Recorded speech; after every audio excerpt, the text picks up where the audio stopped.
he must refer the motion to another judge to hear the motion, but if any one of the conditions is not met, there is no error in denying the motion. And motions to recuse are viewed and considered by the appellate court for abuse of discretion. Accordingly, the court is going to address each one of the factors as it pertains to both Mr. Steele's motion and, for shortness, Mr. Banks' motion. I find both motions were timely filed. I find that Mr. Steele's motion was in fact filed on this past Monday, which would have been the 17th of June. I find that Mr. Banks' motion on behalf of Ms. Bumpus was timely filed, as it was filed on the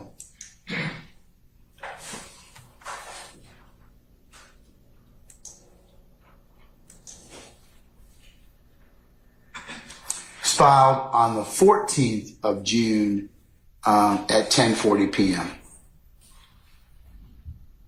Secondly, I find that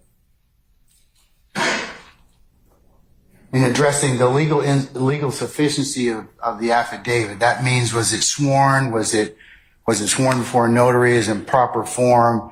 I find Mr. Williams and Ms. Bumpus's motions to be, or I should say affidavits, to be in proper form.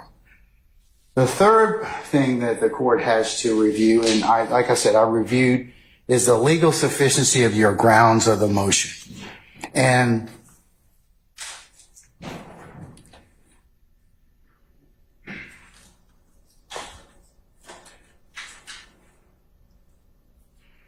here's where the court finds that upon a review of Mr. Steele's motion and affidavit, as well as Mr. Banks' motion and affidavit, that both contain assertions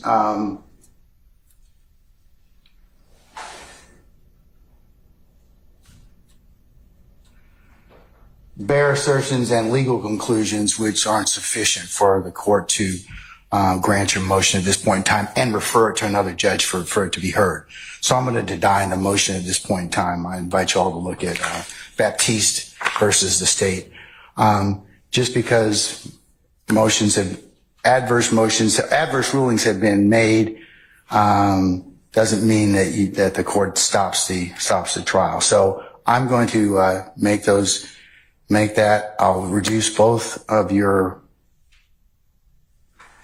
the motions to recuse to an order, and I will file that so you can take whatever steps you need to necessarily after that. But I don't get into anything about the affidavit itself, argument on that. I just have to read it. Those are the only three things I do. And then if I find it to be not sufficient on space, I go for it. I just make the ruling at that point in time, let you all take it up. No, I won't grant a motion for a certificate for immediate review. And that's where we are at this point in time.